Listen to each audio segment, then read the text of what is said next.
உங்களை யாவரையும் இயேசு கிறிஸ்துவின் நாமத்தினால உங்களை வாழ்த்துக்கள் சொல்லுகிறோம்.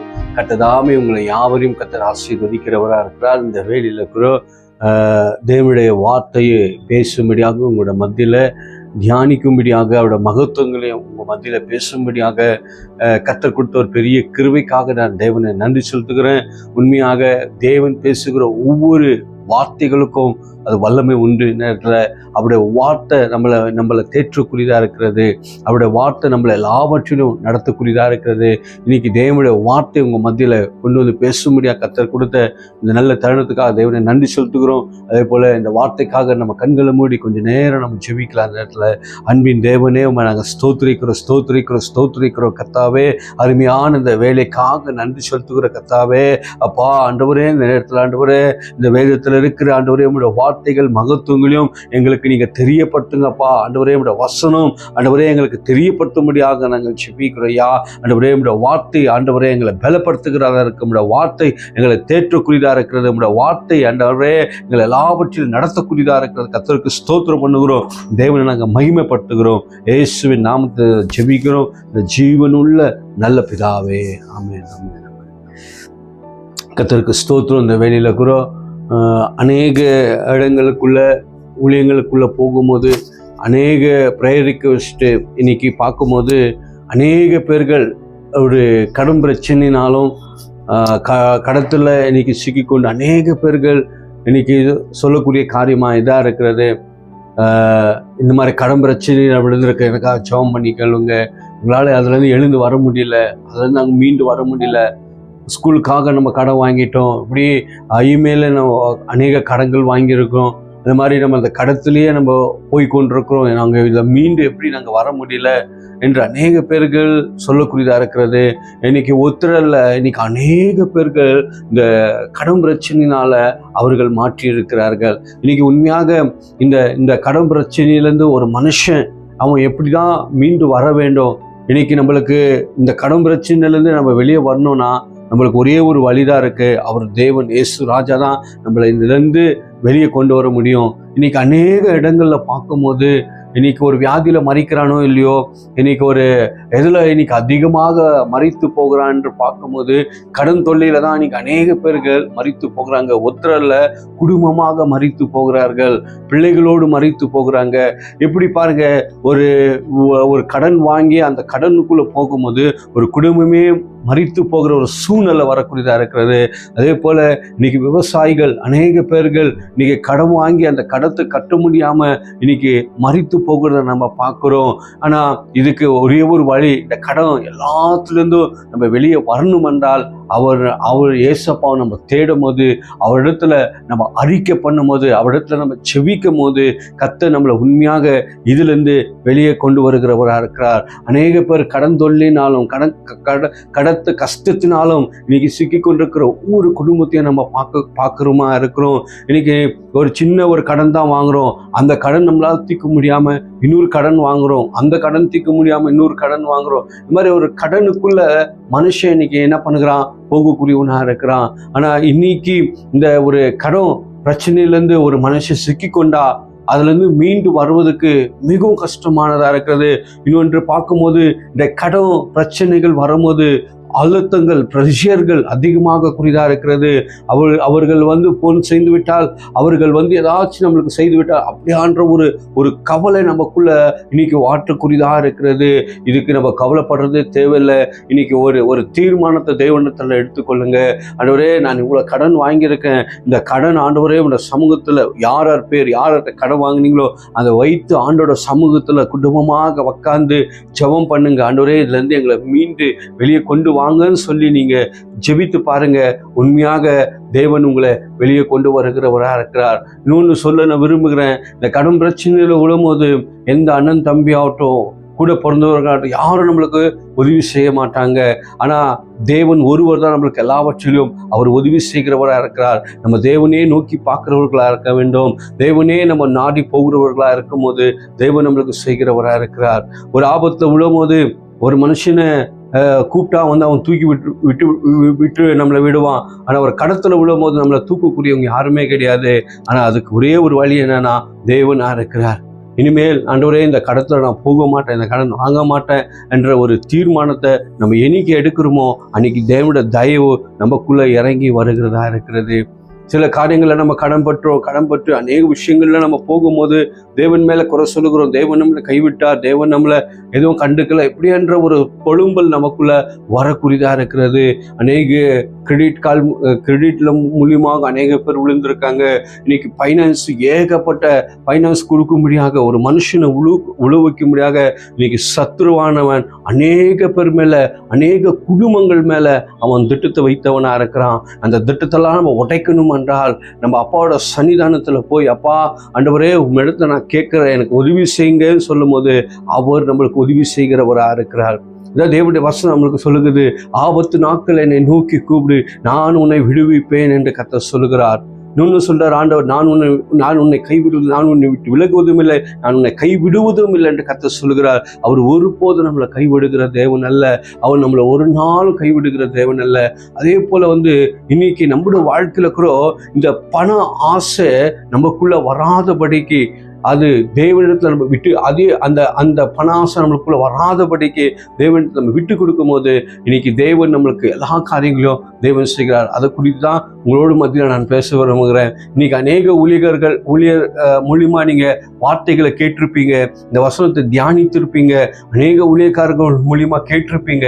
ஆனாலும் உங்க மத்தியில் இன்னைக்கு நான் இந்த வார்த்தைகளை நான் உங்களோடு கூட நான் பேச விரும்புகிறேன். இப்போ அந்த கடத்துல இருந்து எப்படி வெளியே வரணும், ஆண்டவர் என்ன அந்த இடத்துல மகத்துவங்களை தேவன் செய்ய போறார் என்று இன்னைக்கு பார்க்கலாம். ஒரு விதவை குறித்து இன்னைக்கு நம்ம வேதத்திலிருந்து சில காரியங்களை நம்ம பார்க்கலாம். 2 ராஜாக்கள் 4ஆம் அதிகாரம், அதுல 1-2 வசனத்தை நம்ம வாசிப்போம். தீர்க்கதரிசிகளுடைய புத்திரரில் ஒருவனுக்கு மனைவியா இருந்த ஒரு ஸ்திரீ எலிசாவை பார்த்து, உமது அடியானாகிய என் புருஷன் இறந்து போனான், உமது அடியான் கர்த்தருக்கு பயந்து நடந்தான் என்பதை அறிவீர். கடன் கொடுத்தவன் இப்போது என் 2 குமாரரையும் தனக்கு அடிமைகளாக்கி கொள்ள வந்தான் என்றாள். எலிசா அவளை நோக்கி, நான் உனக்கு என்ன செய்ய வேண்டும்? வீட்டில் உன்னிடத்தில் என்ன இருக்கிறது சொல் என்றான். அதற்கு அவன், ஒரு குடம் எண்ணெய் இல்லாமல் உமது அடியாளுடைய வீட்டில் வேறொன்றும் இல்லை என்றாள். இதுல பாருங்க, தீர்க்கதரிசியாக ஒரு மனுஷன் இருந்தார். அவரு கர்த்தருக்கு பயந்தவராக இருந்தார், அவர் ஊழியம் செய்தவராக இருந்தார், அவர் மிகவும் கர்த்தருக்கு பயந்து நடந்த ஒரு மனுஷனா இருந்தார். ஆனா அவர் ஒரு தீர்க்கதரிசியாக அந்த இடத்துல எழுதப்பட்டுகிறது.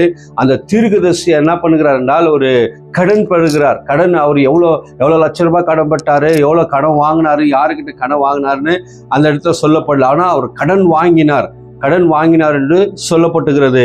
அப்போ அந்த கடன் பாருங்க, அந்த ஒரு மனுஷன் அந்த கடன் வாங்கியிருக்கான்.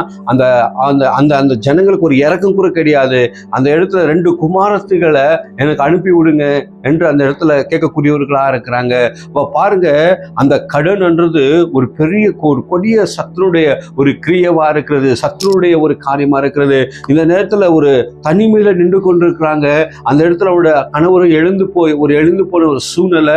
அந்த வீட்டில் அந்த கணவனும் கிடையாது, 2 பிள்ளைகள், அந்த உதவியான அந்த ஸ்திரியும் இருக்கிறாங்க இந்த இடத்துல. ஆனா பாருங்க, அந்த இடத்துல அவங்க வாழ்க்கையே ஒரு கேள்விக்குறியதா இருக்கிறது. அடுத்த கட்டம் என்ன செய்யணும், அடுத்த கட்டம் எப்படி சாப்பிடணும் என்ற ஒரு சூழ்நிலை அவங்க வாழ்க்கையில மாறி இருக்கிறது. ஆனா ஒரு பக்கம் அந்த கடன் என்றது ஒரு பக்கம் அவங்களுக்குள்ள இருக்கிறது. இந்த கடன் என்றது பார்க்கும்போது, ஒரு மனுஷங்கிட்ட நம்ம ஒரு கடன் வாங்குறோம் என்றால் அந்த கடனை சரியாத ரீதியில் நம்ம தீர்க்கலைன்னா அந்த கடன் என்று நம்மளை விடவே விடாது. எத்தனை தலைமுறை ஆனாலும் அந்த கடனை நம்மளை தீர்க்க வைக்கும். அந்த கடனை கேட்டுக்கொண்டே தான் இருப்பாங்க. அதே போலதான் இந்தோட சகோதரருடைய வாழ்க்கையில கூட அந்த இடத்துல அவர்கள் அந்த குமார்களை பிடித்து கொண்டு போகும்போது, என்னுடைய கணவன் கடன் பட்டிருக்கிறார் என்று அந்த இடத்துல சொல்லக்கூடிய காரியமா இருக்கிறது. அப்ப பாருங்க, இந்த இடத்துல அவர் பெரிய ஒரு கடத்துல மாட்டியிருக்கிறாங்க. இப்போ அந்த இடத்துல பார்க்கும்போது அந்த கடன் தீர்க்க அவங்கள்ட்ட பணமும் கிடையாது. சின்ன பிள்ளைகளும் அந்த வீட்டுக்குள்ள இருக்கிறாங்க. எப்படி அந்த சூழ்நிலை நினைத்து பாருங்க. இப்போ அந்த இடத்துல அந்த கடன் வாங்கினவன் அந்த வீட்டுக்கிட்ட நிக்கிறான், 2 குமாரத்துக்களை அனுப்புன்றான். அப்ப பார்க்கும்போது அந்த கடன் அவர்களுக்கு என்ன இல்லை, ஒரு அந்த அந்த கடன் எப்படியாவது கொடுக்க வேண்டும், அந்த கடன் எப்படியாவது அவங்களுக்கு தீர்க்கும் போதுதான் அவங்களுக்கு ஒரு சமாதானமாக இருக்கக்கூடியதா இருக்கிறது. அதே போலதான் அதே இடத்துல எலிசா வரக்கூடியவரா இருக்கிறார். ஒரு தேவ மனுஷன் அந்த இடத்துல வரக்கூடியவரா இருக்கார். ஒரு தீர்க்கதரிசி அந்த இடத்துல வரக்கூடியவரா இருக்கிறார். அப்ப பாருங்க, அந்த சகோதரி சொல்லக்கூடிய காரியம் என்னென்றால், அவர் என்னோட புருஷனோ கர்த்தருக்கு பயந்து அவர் நடந்தவரா இருந்தார், ஆனா ஒரு கடத்துல அவர் சிக்கி கொண்டிருக்கிறார். அப்போ அந்த இடத்துல அந்த சகோதரி பார்த்து எலிசா அவர் என்ன சொல்லுகிறார் என்று பார்க்கும்போது, உன் இடத்துல என்ன இருக்குதுன்னு கேட்கிறாரு. அந்த இடத்துல அவர் சொல்லக்கூடிய காரியம், அந்த இடத்துல கேட்கக்கூடிய காரியம், எவ்வளவு சொத்து வச்சிருக்க, எவ்வளவு பணம் வச்சிருக்கன்னு எலிசா வந்து கேட்கல. உன் இடத்துல என்ன இருக்குது? அந்த இடத்துல அந்த தாய் சொல்றாங்க, ஒரு குடம் எண்ணெய் விட்டா வேற ஒன்றுமே என்னிடத்துல இல்ல, ஒரு குடம் எண்ணெய் என்னிடத்துல இருக்கிறது. பாருங்க, அந்த இடத்துல அவர்கள் வந்து ஒரு குடம் எண்ணெய் அங்க வைத்திருக்கிறாங்க. ஆனா அந்த அம்மா வந்து என்ன பண்ணல, அந்த இடத்துல ஒரு பொய்யான வார்த்தை அவங்க சொல்லல. அவங்க கிட்ட என்ன இருக்கிறதோ அது உண்மையாக அவங்க ஒத்துக்கொண்டவரா இருக்கிறாங்க. அந்த உண்மையை பார்த்து அந்த இடத்துல ஒரு அற்புதம் நடக்கக்கூடியதா இருக்கிறது. இன்னைக்கு அநேக பேர்கள் வந்து எதனா ஒன்று கேட்டா இன்னைக்கு ஒண்ணுமே கிடையாது, நாங்க அப்படி ஒன்றுமே இல்லைன்னு அவங்க என்ன பண்ணுவாங்க, சில விஷயங்களை வந்து அவங்க கொண்டு வருவர்களா இருக்கிறாங்க. இன்னைக்கு ஒருத்தருக்கு உதவி செய்ய மாட்டாங்க, ஒருத்தருக்கு ஒரு நன்மையான காரியங்களை செய்ய மாட்டாங்க. அது காரியங்களை அவர்கள் சேர்த்து வைத்து அவர்கள் என்ன பண்ணுவார்கள், ஒருத்தருக்கும் உதவியா இருக்காது, ஒருத்தருக்கும் பிரோஜனமா இருக்க மாட்டாங்க. அப்படியாப்பட்ட இருக்கு. ஆனா சகோதரி சொல்றாங்க, ஒரு குடம் எண்ணெய் விட்டா எங்கிட்ட ஒன்றுமே கிடையாது என்றார். அப்போ போய் அக்கத்து பக்கத்துல இருக்க எல்லா ஜனங்களிடத்துலயும் நீ என்ன பண்ணு, பாத்திரத்தை கொண்டு வான்றாரு. அப்ப அந்த பாத்திரத்தை கொண்டு வரும்போது அவர் அந்த இடத்துல நடந்த காரியம் என்னென்றால், எண்ணெய் நிரப்பப்பட்டது என்று சொல்லப்பட்டுகிறது. எண்ணெய் நிரப்பப்பட்டது என்று சொல்லப்பட்டிருக்கு. அநேக பேர் இடத்துல வந்து அந்த எண்ணெய்கள் அவர்கள் வாங்கினார்கள். அப்ப அந்த இடத்துல அந்த மகன் சொல்லுகிறான், அப்பா பாத்திரம் தீந்து போனது என்று. அதே போல எண்ணெயும் அந்த இடத்துல தீந்து போனதா இருக்கிறது. ஹல்லேலூயா. அப்ப பாருங்க, இந்த ஒரு காரியம் அந்த இடத்துல பார்க்கணும். அழகான ஒரு குடும்பத்துக்குள்ள கணவன் இல்லை, ஆனா தேவோட தயவு அந்த குடும்பத்துக்குள்ள இறங்கினதா இருக்கிறது. தேவனுடைய உதவி சகாயம் அந்த வீட்டுக்குள்ள இறங்கினதா இருக்கிறது. அப்ப பாருங்க, அந்த எண்ணெயை விற்று அவங்களுக்கு அந்த கடனெல்லாம் போகும்படியாக கர்த்தர் கிருபை செய்தவரா இருக்கிறார். எவ்வளவு ஒரு நல்ல தேவனா இருக்கிறார், எவ்வளவு ஒரு அதிசயமான ஒரு தேவன் நம்மளோடு கூட இருக்கிறார். ஆராதிக்கிற தேவன் எப்படியாப்பட்டவர் என்று நம்ம யோசிக்கிறவர்களா நம்ம இருக்க வேண்டும். சிந்தித்து பாருங்க. இன்னைக்கு அருமையான சகோதரனே, இன்னைக்கு உங்களோட வாழ்க்கையில கூட நீங்க கடத்துல ஒருவேளை நீங்க முழுங்கி கொண்டிருக்கலாம். ஐயோ, இந்த கடத்துல இருந்து என்னை வெளியே கொண்டு வர முடியும், இந்த கடன் பிரச்சனையில இருந்து என்னை யாரும் வீட்டுக்கு கொண்டு வர முடியாத, பல லட்சங்கள் நான் கடன் வாங்கியிருக்கேன்னு, ஐயோ கடன்காரன் வீட்டுக்குள்ள வராங்க, என்னை மெட்டுறாங்க, இப்படியாக என்ற ஒரு கவலை உனக்குள்ள இருந்து கொண்டிருக்கலாம். இதுக்கு நீங்க சிந்தித்தோ யோசித்தோ நீங்க என்ன பண்ண முடியாது, அந்த கடனை அடைக்க முடியாது.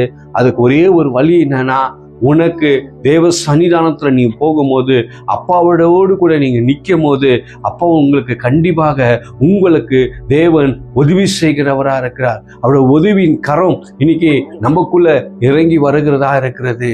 கர்த்தருக்கு ஸ்தோத்திரம். ஹல்லேலூயா. இன்னைக்கு நம்முடைய வாழ்க்கையில இன்னைக்கு அப்படியாப்பட்ட ஒரு கடத்துல இருந்தா கூட அந்த கடத்தை காட்டிலும் நமக்குள்ள இருக்கிற தேவன் அவர் பெரியவரா இருக்கிறார். கர்த்தருக்கு ஸ்தோத்திரம். அதுல 3வது வசனத்தை ஒரு வாட்டி வாசிப்போம்.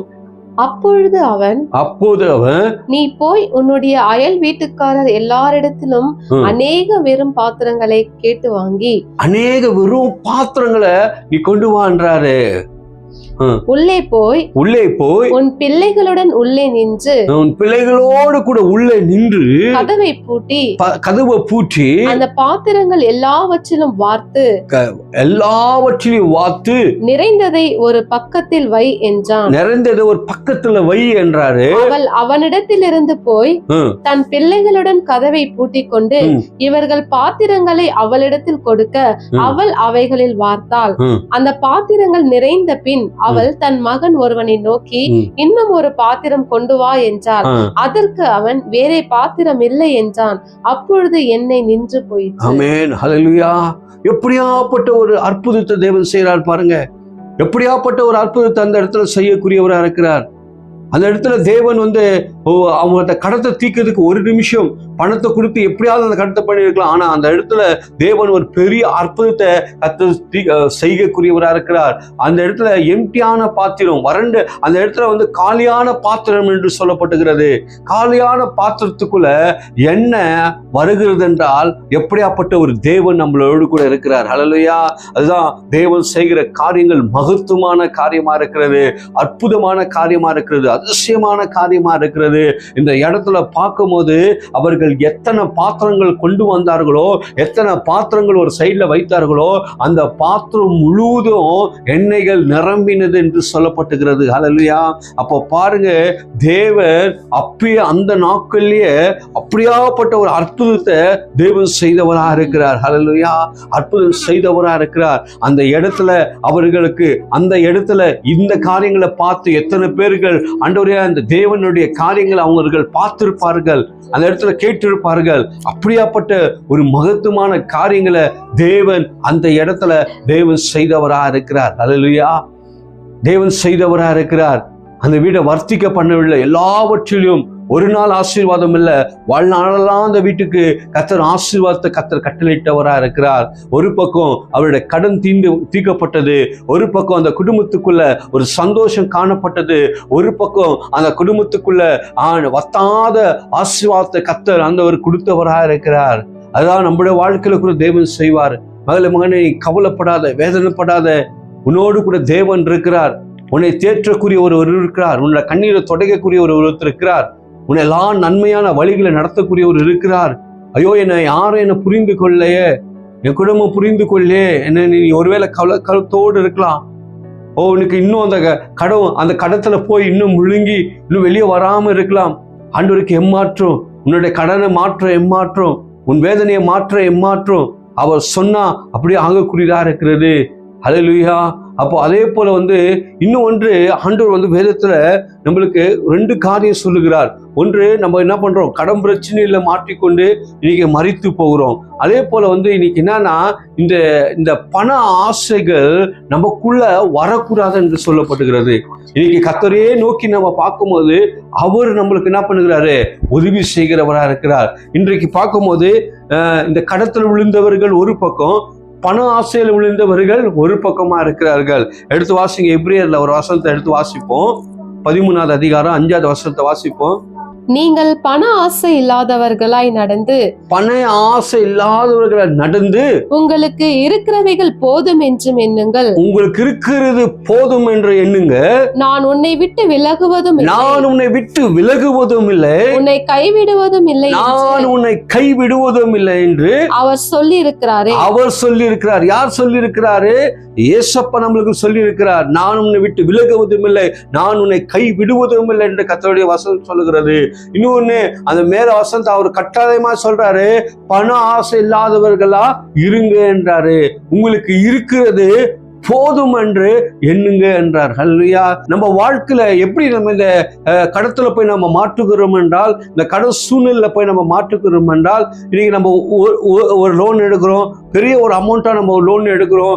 அந்த அமௌண்ட் நம்மளால தீர்க்க முடியாம, அந்த அமௌண்ட் பத்தாத இன்னொரு அமௌண்ட் எடுக்க போறோம், அந்த அமௌண்ட்டும் நம்மளுக்கு பத்தாத இன்னொரு அமௌண்ட் எடுக்க நாங்க போறோம். அப்போ என்ன ஆகுறது என்றால், இந்த ஒரு சிக்கல்ல நம்ம மாற்றிக்கொள்ளுகிறோம். அப்போ இந்த பணம் நமக்குள்ள ஆசைகளை உண்டாக்கக்கூடியதா இருக்கிறது. பணங்கள் இன்னைக்கு பணத்தை வச்சுதான் என்ன பண்றாங்க, எல்லாமே இந்த உலகத்துல எதுவுமே ஃப்ரீயா கிடையாது. எல்லாமே நம்மளுக்கு என்ன பண்றாரு, நம்மளுக்கு ஆண்டவர் இன்னைக்கு காசு கொடுத்தா நம்ம எல்லாமே வாங்கணும், இன்னைக்கு பணம் இல்லாம ஒன்றும் முடியாதுன்னு சொல்றாங்க. ஆனா இன்னைக்கு உண்மையாக பணத்தை வச்சு அநேக பேர், ஆனா நம்ம பண ஆசை இல்லாதவர்களா நம்ம இருக்க வேண்டும். அப்ப ஆண்டவர் சொல்ற, பணம் எல்லா தீமைக்கும் அது வேறானது என்று சொல்லப்பட்டுகிறது. இப்ப பாருங்க, வேதத்துல நீங்க நன்றாக வாசித்து பார்க்கும்போது, ஒரு பாவத்துல விழுந்தவர்களையும் கர்த்தர் தூக்கி எடுத்தாரு, அநேக விபச்சாரத்துல சிக்கப்பட்டவர்களையும் கர்த்தர் தூக்கி எடுத்தாரு, அநேக பாவங்களை மன்னிக்கப்பட்டாரு. ஆனா பணம் விஷயத்துல விழுந்தவர்களை ஆண்டவர் தூக்கவே இல்லை. இன்னைக்கு பார்க்கும்போது அனனியா சப்பாரி ஆகட்டும், அவர்களுக்குள்ள அந்த பண ஆசைகள் வரும்போது, அவர்களுக்குள்ள சொந்த நிலத்தை விற்று சொந்த காரியத்தை தேவனிடத்துல கொண்டு வந்து அவர்கள் உண்மை சொல்லாத நிமித்தம் அந்த பணம் அவர்களை மாற்றி வதித்தது. அவர்களுக்கு ஹிருதயத்துக்குள்ள பிசாசு நுழைந்ததா இருக்கிறது. கணவன் செத்தது மனைவிக்கு தெரியாது, இன்னைக்கு மனைவி செத்தது கணவனுக்கு தெரியாது. எந்த விஷயத்துல அவர்கள் மரித்து போனார்கள் என்று பார்க்கும்போது பணம் வஞ்சித்து அந்த பணத்தை வைத்தது நிமித்தமாக அவர்கள் மன்னிக்கப்படல, அவர்கள் மரித்து போனார்கள் என்று வேதவசனம் சொல்லப்பட்டுகிறது. அவர்கள் எழுந்துக்க முடியல. அதே போல யூதாஸ் காரியத்து அவன் ஒரு பெரிய பணத்துல போய் விழுந்து போனவனா இருக்கிறான், பண ஆசையில போய் விழுந்து போனவனா இருக்கிறான். அவனுடைய வாழ்க்கையில கூட அவன் எழுந்து வரவே முடியல. வேதத்துல பார்க்கும்போது அநேக பேர்கள் பொருளாதாரத்திலையும் பணத்திலையும் ஆசைப்பட்டவர்கள், அதுல போய் விழுந்தவர்கள், மறுபடியும் மேல எழுந்துக்கவே முடியல. அதே போல கேஎஸ் குராவில்தான் இன்னைக்கு வேதத்துல பார்க்கும்போது எலிசா ஒரு பயங்கரமான ஒரு தீர்க்கதரிசி, அவரோடு கூட இருந்த ஒரு மனுஷன், நல்லா ஊழியம் செய்த ஒரு மனுஷன், ரைட் ஆண்டாக ஊழியத்தில் இருந்த ஒரு அடுத்த கட்டம், எலிசாக்கு அடுத்த கட்டம் நிற்கக்கூடிய ஒரு ஊழியக்காரர், அவருக்குள்ள ஒரு பண ஆசை உண்டானதா இருக்கிறது. அந்த பண ஆசை அவருக்குள்ள வரும்போது நாகமானோட குஷ்டம் அந்த கேஎஸ்குள்ள வந்தது என்று வேதவசனம் சொல்லப்பட்டுகிறது. ஹல்லேலூயா. அப்ப பாருங்க இந்த விளைவு எப்படியா இருக்கிறது. அப்ப நமக்குள்ள இருக்கிறது, ஆண்டவரே போதும் என்று நம்ம என்ன வேண்டும், ஆண்டவரே எங்களுக்கு இது கொடுத்துக்கிறீங்களா, அப்பா இந்த பணம் கொடுத்துக்கிறீங்களா, அது போதும் ஆண்டவரே, இதுல இருந்து எங்களுக்கு உருவாக்கிட்டாங்க, இதுல இருந்து எனக்கு ஆசீர்வாதத்தை பெருக பண்ணுங்க ஆண்டவரே. எந்த மனுஷன் சொல்லுகிறானோ அந்த மனுஷன் கர்த்தரால் ஆசீர்வதிக்கப்படுவான். ஹல்லேலூயா. இன்னைக்கு நம்மளுக்கு ஒரு பணம் வருகிறதா, ஆண்டோட சன்னிதானத்துல வைத்து அதை நம்ம ஜெபித்து ஆண்டவரே இதுல இருந்து என்னை வெளியே கொண்டு வாங்க என்னும் போது இன்னைக்கு அந்த கடத்துல இருந்து கர்த்தர் நம்மளை வெளியே கொண்டு வருகிறவரா இருக்கிறார். இன்னைக்கு அநேக பேருக்கு நானும் ஜெபித்து கொண்டிருக்கிறேன், நீங்களும் ஜெபம் பண்ணுங்க. அநேக பேர்களையும் அந்த கடத்துல இருந்து வெளியே கொண்டு வர வேண்டும். இன்னைக்கு எத்தனை பேர் அந்த கடத்திலையும் இன்னைக்கு தவிக்கிறீர்களோ உங்களை ஆண்டவர் வெளியே கொண்டு வர போகிறார். அதே போல நம்மளுக்கு எந்த ஒரு பண ஆசையும் இல்லாதபடியவர்களாக நம்ம இருந்து இருக்கிறது போதும் என்று அன்னும் போது தேவன் சொல்றார், நான் உன்னை விட்டு விலகுவதும் இல்லை, நான் உன்னை கை விடுவதும் இல்லை என்று கர்த்தர் சொல்லுகிறார். உண்மையாக அந்த இடத்துல அந்த விதவி ஸ்திரிய ஒருவேளை எல்லாம் கைவிடப்பட்டிருப்பாங்க, எல்லாமே கைவிடப்பட்ட சூழ்நிலையா இருக்கலாம், சொந்த பந்தம் எல்லாம் கைவிட்டாங்க.